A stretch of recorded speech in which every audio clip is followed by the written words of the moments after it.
عزیز دوستو، ہم جس دین کے ماننے والے ہیں وہ دین برحق ہے، اور جس پیارے محبوب صلی اللہ تعالیٰ علیہ وسلم کے ہم ماننے والے ہیں وہ محبوب علیہ السلام اللہ کے آخری رسول ہیں۔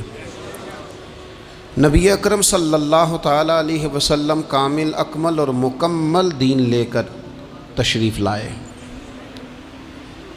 اب یہ دین اسلام ایسا مضبوط، ایسا مستحکم دستور حیات ہے کہ قیامت تک اسی دین کا سکہ چلے گا۔ وقتی طور پر جو حالات امت پر اس وقت گزر رہے ہیں اس میں امت محکوم نظر آتی ہے، کمزور نظر آتی ہے، اور ہم دیکھتے ہیں کہ غیروں کا رعب بھی ہمارے حکمرانوں کے چہروں اور ان کے لہجوں پر نظر آتا ہے۔ جو قومیں کسی کا رعب اختیار کرتی ہیں، کسی شخص کو اس طرح کا بڑا جانتی ہیں کہ احساس کمتری کا شکار ہو جاتی ہیں، وہ اپنی آنے والی نسلوں کو کبھی مضبوط نہیں کر پاتی۔ ہمارے مزاجوں میں اور ہمارے روزمرہ کے معاملات میں کچھ چیزیں اس طرح کی رکھ دی گئی ہیں کہ لوگ احساس کے نیچے دبتے چلے جا رہے ہیں۔ برادریزم ایک بہت بڑا ایشو رہا ہمارے ہاں۔ میں بڑی درد کے ساتھ یہ بات عرض کیا کرتا ہوں کہ زیادہ گناہ اور زیادہ جرم اس بندے کا نہیں جو اپنی برادری کو بڑا سمجھتا ہے، بلکہ زیادہ مجرم وہ ہے جو اپنی برادری کو چھوٹا سمجھتا ہے۔ اس نے کیوں اپنے اندر احساس کمزوری پیدا کیا؟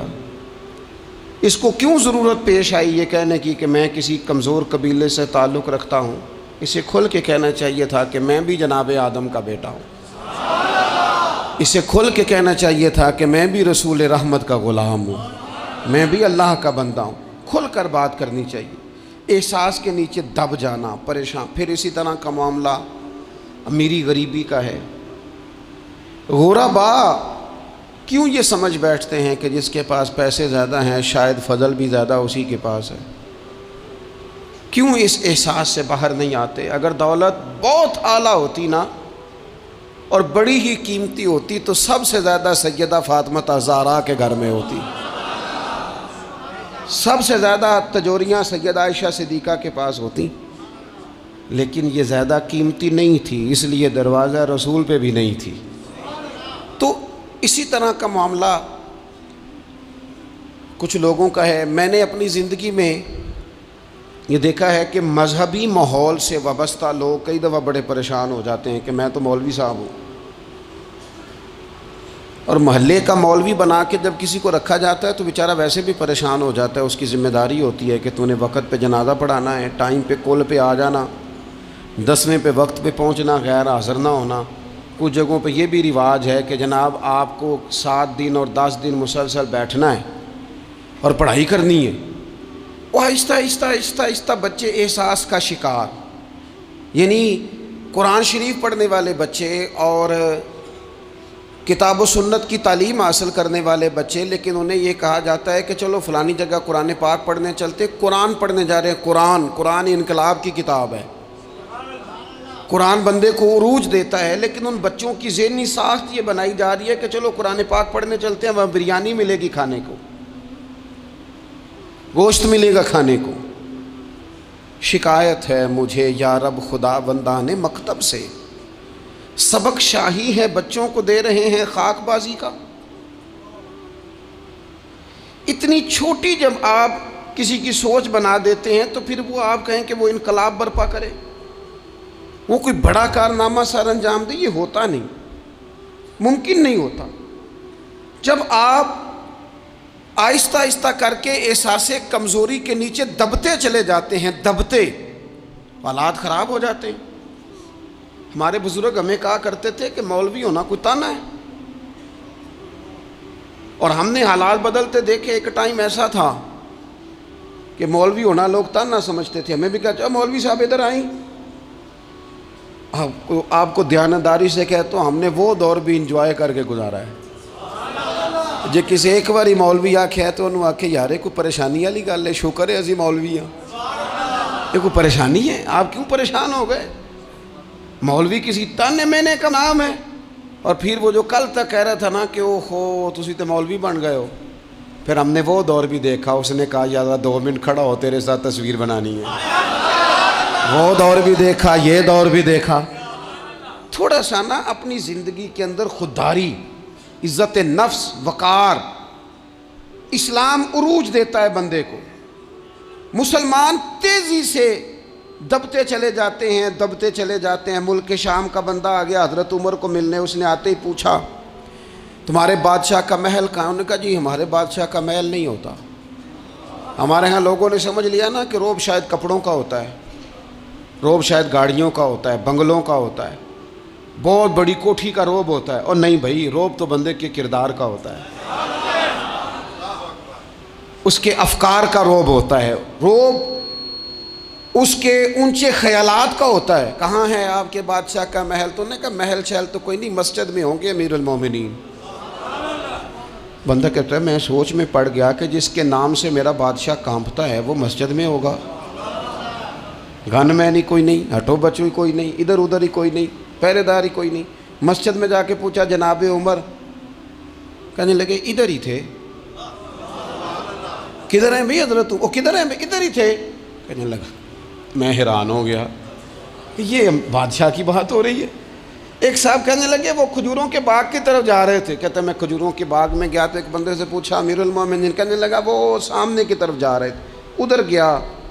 ایک بندے سے پوچھا کہاں ہے وہ شخص جس کی 24 لاکھ مربع میل پہ حکومت ہے؟ کہاں ہے وہ شخص جو مدینے میں بیٹھ کے نعرہ لگاتا ہے تو کیسر و کسرا کانپ جاتے ہیں؟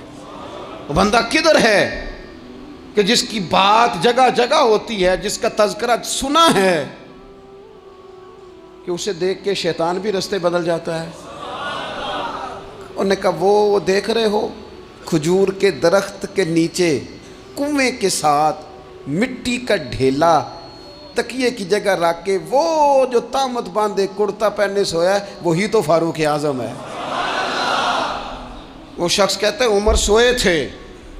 شیر سویا بھی ہو تو اس کا روب ہوتا ہے، شیر جو ہوتا ہے، شیر کبھی سو بھی جائے نا تو لوگ پھر بھی خوف کھاتے ہیں اور اس کے جاگنے کا خوف کھاتے ہیں کہ یہ کہیں جاگ نہ جائے۔ شیر جو ہوا، کہتے ہیں حضرت عمر سوئے تھے پر میں قریب گیا تو میرے وجود پہ روب طاری ہو گیا، روب،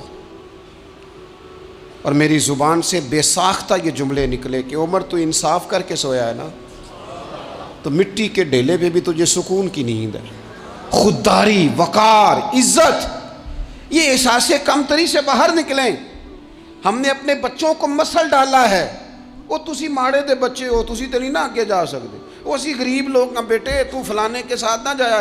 ہم نے اپنے بچوں کی خواہشات تباہ کر دی، کمزور کر کے رکھ دیا، انہیں بار بار سکھایا ہم نے۔ خوددار تھا وہ باپ جس کی تھوڑی سی آمدن تھی پر وہ گرمیوں میں اپنے پتر سے کہتا تھا پتر بڑولے میں دانے ڈال دیے ہیں، تمہاری ماں نے مرتبان میں اچار ڈال دیا ہے، لو اب ساری گرمیاں پرواہ کوئی نہیں۔ وہ خوددار لوگ تھے، لیکن آج یہ دین غالب ہونے کے لیے آیا ہے، مسلمان نے غالب ہونا ہے۔ یہ تھوڑا اپنی ذات سے اٹھ کر جب سوچے گا نا، بڑی بات کرے گا، بڑی سوچ پیدا کرے گا، بڑا اس کا مزاج ہوگا، کھلا اس کا دل ہوگا، تو پھر نا یہ ذرا سر اٹھا کے جیے گا۔ قرآن مجید کی جو آیہ کریمہ میں نے تلاوت کی، اللہ کریم نے فرمایا هو الذی ارسل رسولہ بالہدی ودین الحق، فرمایا وہ قادر مطلق ہے جس نے اپنے رسول کو ہدایت اور حق دے کے بھیجا ہے۔ دو چیزیں دے کے بھیجا ہے، ہدایت اور حق۔ کتاب ہدایت اور حق حضور لے کے آئے، کس لیے بھیجا ہے؟ کہ نیرا تسبیح پڑھیں اور سو جائیں، نیرا جناب عبادت کریں اور آرام کریں، نیرا جناب تلاوت کریں اور آرام کریں، نہ۔ هو الذی ارسل رسولہ بالہدی ودین الحق، وہ رب ہے جس نے اپنے نبی کو، اپنے رسول کو ہدایت اور حق دے کے بھیجا ہے۔ کیوں؟ کہ لیظہرہ علی الدین کلہ، تاکہ اس دین کو تمام دینوں پر غالب کر دے، اس کو غالب کرے، ہر دین پر یہ دین چھا جائے۔ وَلَوْ كَرِهَ الْمُشْرِكُونَ، اگرچہ مشرکوں کو یہ بات بری ہی لگے، ناپسند آئے، کسی کو نہیں آتی۔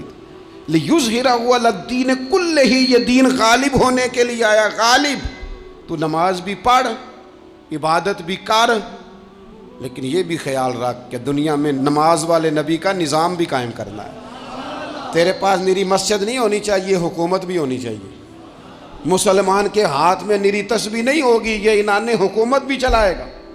اس کے اندر خودداری ہوگی۔ حضرت عمر تہجد بھی پڑھتے تھے اور سویرے حکومت بھی کرتے تھے۔ حضرت صدیق اکبر ساری رات مدینے والے کی یاد میں رویا بھی کرتے تھے، اور صبح اٹھ کر تلوار لے کر نبی پاک علیہ السلام کی ختم نبوت کے منکروں کے خلاف جہاد بھی کیا کرتے تھے۔ جب تک اپنے مزاج میں وہ شوق نہیں پیدا ہوتا کہ دین کو غالب کرنا ہے، جد و جہد کرنی ہے، کوشش کرنی ہے، بڑا سوکھا ہے ہمارے لیے بھی۔ آرام سے نماز پڑھیں، نفل پڑھیں، عبادت کریں، اور ویسے بھی اسے لوگ زیادہ بڑا پیر سمجھتے ہیں جس کی تسبیح زیادہ لمبی ہو۔ وہ زیادہ بڑا پیر ہوتا ہے جس کی پگڑی ذرا زیادہ بڑی ہو، جبہ تگڑا پہنے، اجرے کے اندر رہے، باہر نہ نکلے، اور اندر جائیں 2 منٹ کے لیے حضرت کی زیارت کریں، باہر آ جائیں، بس چھٹی۔ وہ زیادہ پیری مریدی ہو جاتی ہے، پیر تو بولتا ہی نہیں۔ وہی ہے تیرے زمانے کا امام برحق، اقبال کہنے لگے وہی ہے تیرے زمانے کا امام برحق، جو تجھے حاضر و موجود سے بیزار کرے اور موت کی شکل میں دکھلا کے تجھے جلوہ یار، زندگی تیرے لیے اور بھی دشوار کرے، تو جو تیرا جینا مشکل کر دے نا، وہ تیرے زمانے کا امام برحق ہے، تیرے لیے زندگی دشوار کر۔ یہ کیا بات ہوئی کہ ٹھیک ہے جناب آپ موج کریں جو دین غالب ہونے کے لیے آیا، دین کے مزاج میں غلبہ ہے، دین کی طبیعت میں غلبہ ہے، دیندار چھا کے وقت گزارا کرتے ہیں۔ اللہ تعالیٰ نے اس دین کے اندر وہ قرار دیا ہے، وہ وسعت دی ہے، وہ درد دیا ہے، وہ ذوق دیا ہے۔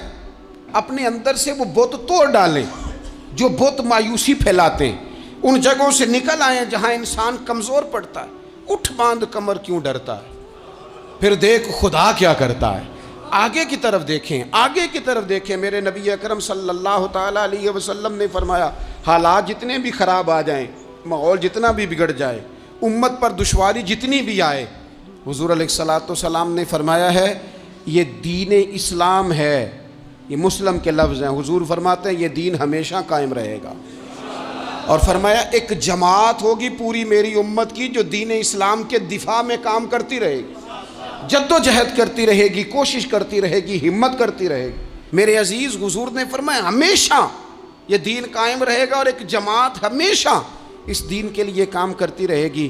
اور میرے نبی پاک علیہ السلام نے فرمایا 100 سال کے بعد تو اللہ ضرور اس امت میں ایک ایسا شخص پیدا کرے گا، یہ ابن ماجہ میں حدیث موجود ہے، جو اس دین کی نئے سرے سے تجدید کر دے گا۔ وہ لوگ آتے رہے، جب حالات بڑے بگڑے تو حضرت عمر بن عبدالعزیز آ گئے، حالات کا رخ بدل کے رکھ دیا۔ پھر معاملات بڑے بگڑے تو امام شافعی جیسے لوگ آ گئے، غوث اعظم جیلانی جیسے لوگ آ گئے۔ حالات بڑے بگڑے تو شیخ عبدالحق محدث دہلوی جیسے لوگ آ گئے۔ ہندوستان میں جب ماحول بڑا کٹھن ہوا تو اعلیٰ حضرت فاضل بریلوی جیسے لوگ آ گئے۔ ہر صدی کے سرے پر اللہ تعالیٰ ایک مجدد بھیجے گا، حضور کا وہ غلام دین کو نئے سرے سے تازہ کرے، دین کے چمن میں ہمیشہ بہار رہے گی، ہمیشہ نورانیت رہے گی، ہمیشہ نور اعلیٰ نور رہے گا۔ یہ کام صرف کرنے کا کام کیا ہے، یہ دین تو پھلے گا پھولے گا۔ جو آگے بڑھ کے خدمت میں حصہ ڈال لے گا نا، وہ اپنا نفع کرے گا۔ یہ قرآن پاک ہے، یا ایھا الذین آمنوا ان تنصروا اللہ ینصرکم وَيُثَبِّتْ أَقْدَامَكُمْ۔ اللہ فرماتے ہیں لوگو اگر تم اللہ کے دین کی مدد کرو گے نا تو اللہ تمہاری مدد کرے گا، وَيُثَبِّتْ أَقْدَامَكُمْ، اور تمہارے قدم جما دے گا، تمہیں استقامت دے۔ تم آگے، اور دین کی مدد صرف پیسوں سے نہیں ہوتی۔ کوئی شخص سمجھے کہ فقط مال سے مدد ہوتی ہے، جب آپ وقت پر آ کر مسجد میں جمعے کی نماز ادا کرتے ہیں تو یہ بھی آپ دین کی خدمت ہی کرتے ہیں۔ جب آپ دینی اجتماعات کی رونق بڑھاتے ہیں تو یہ بھی آپ دین کی خدمت ہی کرتے ہیں۔ جب آپ کسی دین کے طالب علم کا حوصلہ بڑھا دیتے ہیں نا، بیٹے بڑی بات ہے قرآن پڑھتے رہنا، یہ بھی آپ خدمت ہی کرتے ہیں۔ جب آپ دین کے بارے میں کسی جگہ بیٹھ کے اچھی بات کر دیتے ہیں، یار اللہ کا فضل ہے ہمارے دین میں یہ خیر اللہ نے رکھی، یہ بھی آپ دین کی مدد ہی کرتے ہیں۔ آپ کسی بھی جگہ کسی بھی حوالے سے دین کے لیے کوئی بھی پیغام دیتے ہیں، کوئی بھی بات کرتے ہیں، تو آپ دین کی یہ ساری خدمات دینیاں ہیں، یہ سارا درد ہے، یہ سارا ذوق ہے۔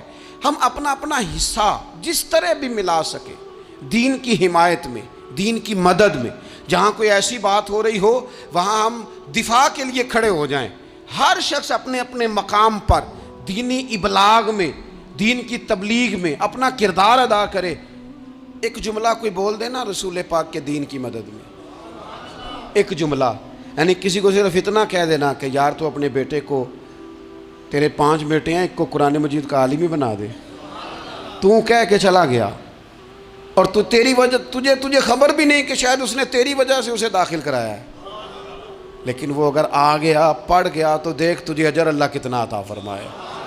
آدھا جملہ بول کے دین کے معاملے میں معاون بنے، کوئی خیر کا لفظ بول کے معاون بنے۔ ہم نہ ہمت نہیں کرتے، ہم کہتے ہیں وہ فلانا کرے گا، بڑا آدمی کرے گا، مولانا کریں گے، پیر صاحب کریں گے، اپنا اپنا حصہ، اپنی اپنی خیر۔ حضرت عمر نے بھی بڑا کام کیا ہے دین کی خدمت میں، پر سیدنا بلال کی خدمت کا کوئی انکار کر سکتا ہے؟ ڈیوٹی حضرت صدیق اکبر کی بھی زیادہ ہے، پر جناب سلمان فارسی کی خدمت کا انکار کیا جا سکتا ہے؟ ہر ایک نے کام کیا، ہر نقطے کا اپنا عروج ہے، اپنی اور یہ دین غالب ہوگا، غالب۔ یہ مت سمجھیں تھوڑے سے حالات کمزور آئے ہیں اور تھوڑا سا مسلمان محکوم ہوئے ہیں مالی طور، اپنی کوتاہیوں کی وجہ سے ہوئے، اپنی غلطیوں کی وجہ سے ہوئے، اپنے اعمال کے سبب ہوئے، تو ڈر ڈر کے نہ جئیں۔ نبی پاک صلی اللہ تعالی علیہ وسلم سفر پہ تشریف لے گئے، حضور علیہ السلام کی عادت کریمہ تھی جب سفر پہ جاتے تھے تو سب سے آخر میں ساری تیاری کر کے سامان سمیٹ کے سب سے آخر میں سیدہ فاطمہ الزہرا سے ملتے، پھر سفر شروع ہوتا، اور جب حضور واپس آتے تو سب سے پہلے سیدہ فاطمہ سے ملتے رضی اللہ تعالیٰ۔ حضور کافی دنوں کے بعد سفر سے واپس آئے، لمبا سفر تھا، سیدہ فاطمہ الزہرا رضی اللہ تعالیٰ عنہ سے ملنے گئے۔ نبی پاک صلی اللہ تعالیٰ علیہ وسلم کا چہرہ نور دیکھ کے تو سیدہ فاطمہ تڑپ کے روئیں، رو پڑی۔ حضور نے فرمایا فاطمہ کیا ہوا؟ عرض کرنے لگے یا رسول اللہ تھکاوٹ کے اثرات میں آپ کے چہرے پہ دیکھ رہی، اور حضور کپڑے یوں لگتا ہے بڑے پرانے پہنے ہوئے ہیں آپ نے، حضور اتنی مشقت کیوں کرتے ہیں آپ، اتنی محنت، اتنی جدوجہد؟ تو حضرت فاطمہ الزہرا فرماتی ہیں حضور نے مجھے تھپکی دی اور فرمایا فاطمہ رو نہ۔ اور یہاں وہ بعض لوگ ہوتے ہیں نا جو ہم نے دیکھا ہے، ہمارے ہاں اس طرح ہوتا ہے کہ وہ کوئی اس طرح کی بات کرے تو وہ زیادہ رونے لگ جاتے ہیں، کیا کریں، بڑے مسائل ہیں، بڑی مشقت ہے، کرنا پڑتا ہے، لوگ اور زیادہ۔ لیکن نبی پاک علیہ السلام نے سوچوں کو نیا زاویہ دیا، خیالات کو نیا رخ دیا، اس بات کو ایک نیا انداز سوچنے کا فراہم کیا۔ حضور فرمانے لگے فاطمہ رو نہ، تیرے باپ کو اللہ نے اعلیٰ مقاصد کے لیے دنیا میں مبعوث فرمایا۔ حضور فرمانے لگے فاطمہ کوئی گھر کچا، کوئی پکا، کوئی خیمہ ایسا نہیں بچے گا جہاں اللہ دین اسلام کو پہنچا نہیں دے گا۔ اور فرمایا فاطمہ یاد رکھنا جس طرح رات چھا جاتی ہے نا، محمد عربی کا دین بھی چھا جائے گا، یہ چھا جائے گا دین، جس طرح رات چھا جاتی ہے یہ دین بھی چھا جائے گا۔ اور پھر دین چھا گیا، جگہ جگہ چھا گیا، یورپ میں بھی اذانیں پڑھی جانے لگی، امریکہ اور افریقہ میں بھی قرآن پڑھا جانے لگا، جگہ جگہ جگہ جگہ رسول اللہ صلی اللہ علیہ وسلم کے دین کی بات ہونے لگی۔ کہا فاطمہ کار کچا ہو یا پکا ہو، خیمہ ہو، ہر جگہ یہ دین پہنچے گا، اور دین پہنچا۔ دوستو کمزوری وقتی طور پر ہے، حالات وقتی طور پر ہیں، مسلمانوں نہ گھبراؤ، خدا کی شان باقی ہے۔ یہ دین فطرت ہے، یہ دین اپنی حقانیت کی وجہ سے پھیل رہا ہے، کسی کا محتاج نہ یہ کسی کے زور لگانے۔ مسلمانوں نہ گھبراؤ، خدا کی شان باقی ہے، ابھی اسلام زندہ ہے، ابھی قرآن باقی ہے۔ یہ کافر کیا سمجھتے ہیں جو ہم سے روز الجھتے ہیں؟ ابھی تو کربلا کا آخری میدان باقی ہے، ابھی تو آخری میدان لگے گا میدان کربلا میں، اور فکر حسینی کے علم بردار میدان میں نکلیں گے، یزیدی سوچوں سے ٹکرائیں گے، اور بڑے سینے تیار ہیں جو اس کے لیے پوری جد و جہد کریں گے۔ ابھی تو کربلا کا آخری میدان باقی ہے۔ اپنی زندگی کے اندر قوت ارادی پیدا کریں، کچھ کر لینے کی ٹھان اپنے مزاج میں پیدا کریں۔ کمزوری آ جاتی۔ عدی بن حاتم جو تھے نا، یہ حاتم تائی کے بیٹے تھے، بادشاہ کا بیٹا تھا، زمانہ بڑا دیکھا تھا، بڑے بڑے وزیروں مشیروں، ساری زندگی اعلیٰ سطحی وفود سے ملاقات ہوئی۔ عدی حضور کی بارگاہ میں آئے، مسند امام احمد بن حنبل میں موجود۔ تو اسلام پر ابھی غربت کا دور تھا، چند لوگ مسلمان ہوئے تھے۔ نبی پاک علیہ السلام نے فرمایا عدی کلمہ پڑھ لو۔ تو عدی کہنے لگے میں تو پہلے ہی ایک دین کا ماننے والا ہوں۔ حضور فرمانے لگے جس دین کے تم ماننے والے ہو اس دین کو میں تم سے زیادہ جانتا ہوں۔ حضور فرمانے لگے جس دین کے تم ماننے والے ہو اس میں کیا یہ لکھا ہے کہ مال غنیمت کا چوتھا حصہ کھا جاؤ؟ کہنے لگے نہیں۔ تو فرمایا کھا کیوں جاتے ہو؟ عدی کہتے ہیں چونکہ یہ ہمارے اندر کی بات تھی بادشاہوں کی، تو میں نے فوراً سر تسلیم خم کر دیا، میں نے فوراً سر جھکا دیا، میں نے کہا آپ بات ٹھیک کر رہے ہیں۔ حضور فرمانے لگے اب اگلی بات بھی کروں یا رسول اللہ فرمائیے؟ فرمایا پتہ ہے تم دین کیوں نہیں قبول کر رہے؟ یہ بھی مجھے پتہ ہے۔ یا رسول اللہ کیوں؟ فرمایا تم دیکھتے ہو کہ دین کے ماننے والے غریب غریب لوگ ہیں، تم دیکھتے ہو کہ ابھی یہ کمزور ہیں، تم دیکھتے ہو کہ مکے والوں نے مدینہ طیبہ سے پریشان کر کے مسلمانوں کو نکال دیا ہے، یہ غریبی دیکھ کر بظاہر اسلام کی کمزوری دیکھ کر تم کلمہ نہیں پڑھ رہے؟ حضور فرمانے لگے عدی مقام حرا کا نام سنا ہے؟ بڑی دور تھا علاقہ، وہ مقام حرا کا نام سنا ہے؟ عدی کہنے لگے حضور سنا ہے پر وہ جگہ دیکھی نہیں۔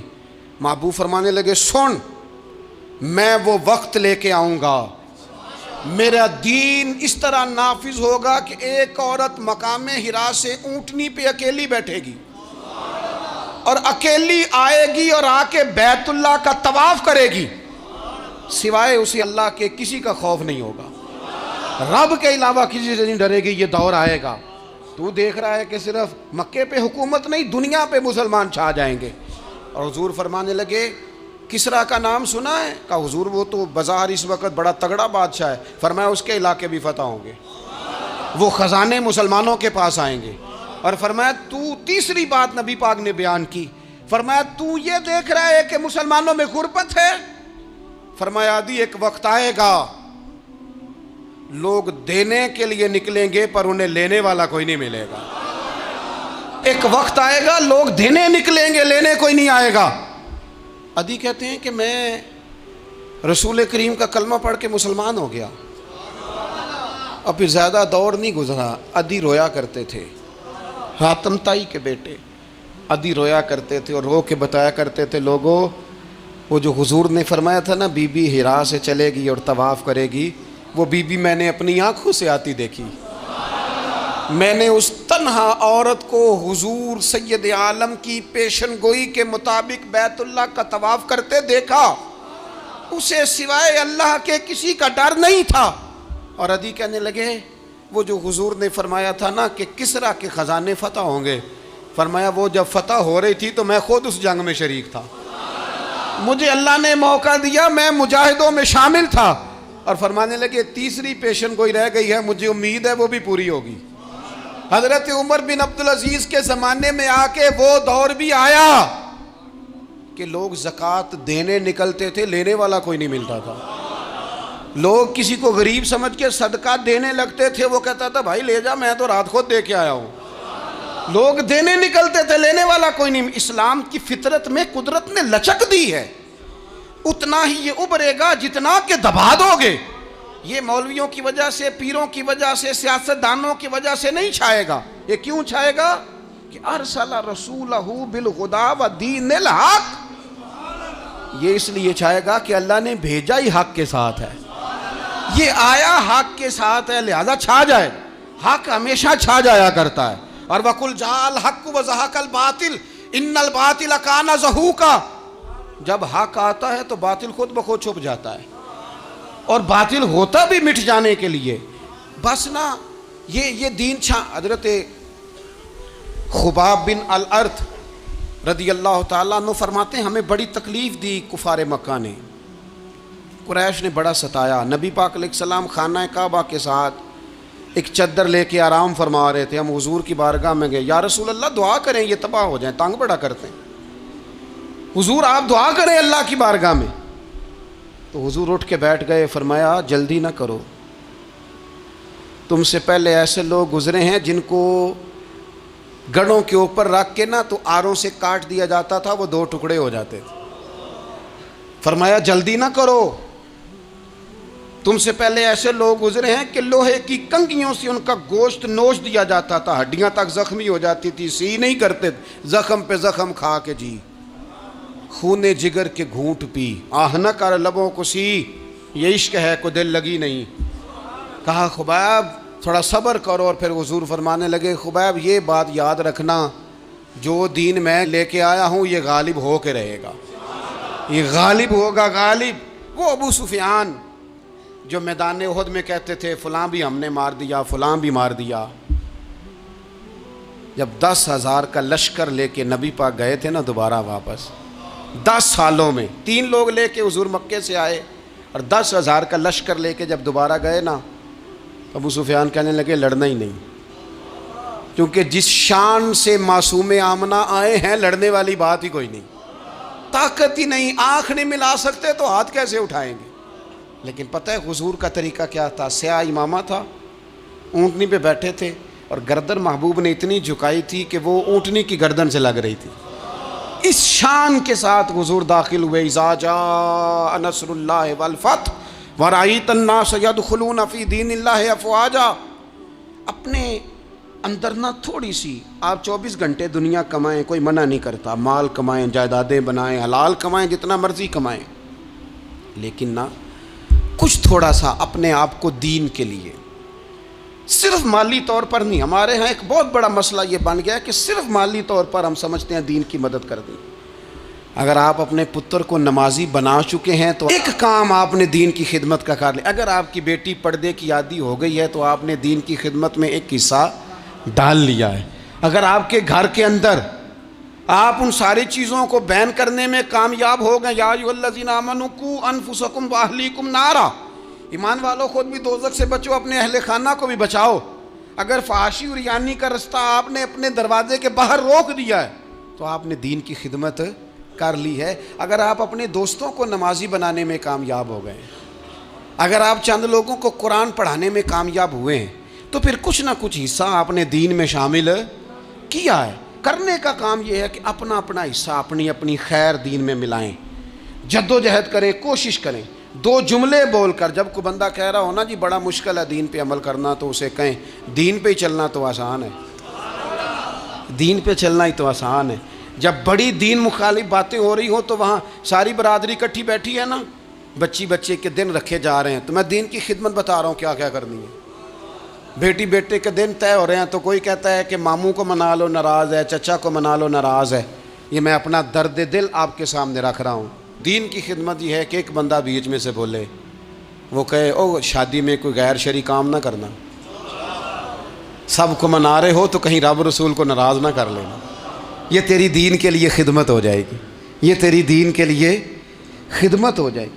وہ جس شخص نے جاتے جاتے رستے میں کہا تھا نا حضرت عبداللہ مزنی کو کہ میں ایک مدینے میں چاند چڑھا دیکھ کے آیا ہوں کہ جس کے قریب سے جو گزرتا ہے اسے بھی نور ملتا ہے، تو اس کی ایک بات گھر کر گئی، جناب عبداللہ مزنی مدینے والے کے عاشق ہو گئے۔